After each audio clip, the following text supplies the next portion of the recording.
O Senhor Jesus morreu, ressuscitou e venceu o pecado, a morte, o diabo, os demônios, o império das trevas, mas também venceu o império romano. E diante dessa realidade em que o Senhor teve essa vitória plena através da sua morte e ressurreição, existe uma pergunta na cabeça dos discípulos. E essa pergunta está lá em Atos capítulo 1, versículo 7. Senhor, será esse o momento que o Senhor vai restaurar o reino a Israel?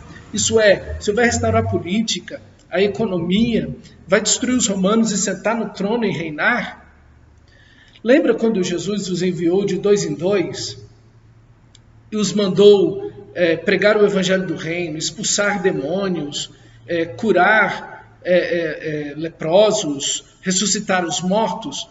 Quando a gente olha o reino de Deus, tanto na vida do nosso Senhor, quanto na história da igreja, né, e nesse primeiro século, texto bíblico, nós vamos ver que a igreja mantém um relacionamento muito restrito com relação a essa questão da política e da economia. A igreja ora pela política e pelos políticos, pelo Estado, paga impostos, mas há um relacionamento restrito. E Jesus, nesse instante, precisa redirecionar a mente dos discípulos para aquilo que é o reino de Deus. Por isso que Atos 1:8, que é o nosso texto de hoje, começa com esse mais recebereis poder ao descer sobre vós o Espírito Santo, e sereis minhas testemunhas, tanto em Jerusalém como em toda a Judeia, Samaria e até os confins da terra. O Senhor Jesus redefine, volta os olhos desses discípulos para que eles não se tornem como os fariseus, como os saduceus, misturados religião com política. E Jesus então redefine na cabeça deles o que é o reino de Deus, mostrando para eles que a igreja, como o próprio Senhor Jesus, é o povo da rua, é o povo que está pregando o grande amor de Deus por meio do seu único filho, mas também o juízo que vem por meio do pecado. A igreja é essa comunidade dinâmica, né, que tem uma missão única, definida pelo seu próprio mestre, definida pelo seu próprio Senhor, que é o Evangelho, a pregação do Evangelho, como Paulo vai dizer em Romanos, no capítulo 1, versículo 16 e 17, o Evangelho é o poder de Deus para a salvação de todo aquele que nele crê.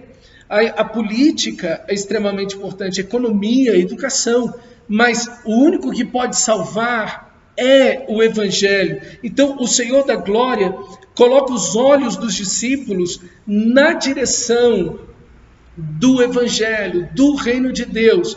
E aí está a igreja que tem essa direção, o caminho, que é um estilo de vida do Espírito Santo. E o Espírito Santo dá esse estilo de vida, esse caminho, essa missão à igreja de testemunhar a todas as nações. Por isso, quando você olha no final do Evangelho de Mateus, de Marcos e também de Lucas, você vai ver expressões: permanecer na cidade, até que do alto sejais revestidos do poder, ide por todo mundo, pregai o evangelho a toda criatura, ou fazei discípulos de todas as nações, batizando-os em nome do Pai, do Filho e do Espírito Santo.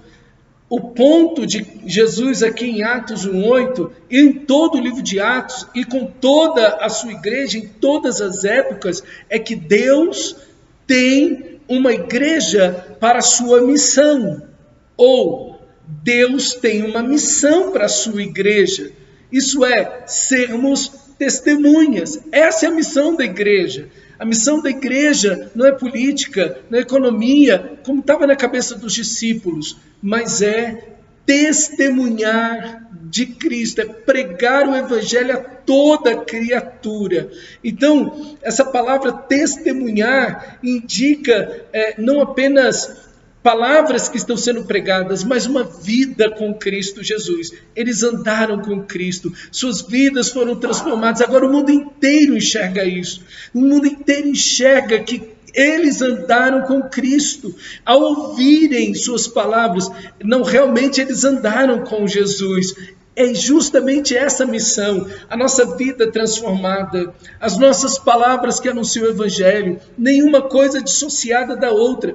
Vivemos como nosso Senhor, temos comunhão intensa e profunda com Ele, e então pregamos o Evangelho simultaneamente.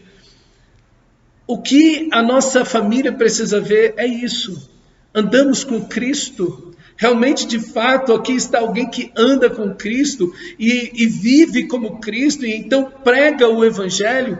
Assim também as pessoas com quem vivemos, o mundo ao nosso redor, pessoas que estudam, trabalham, convivem conosco, eles nos identificam assim.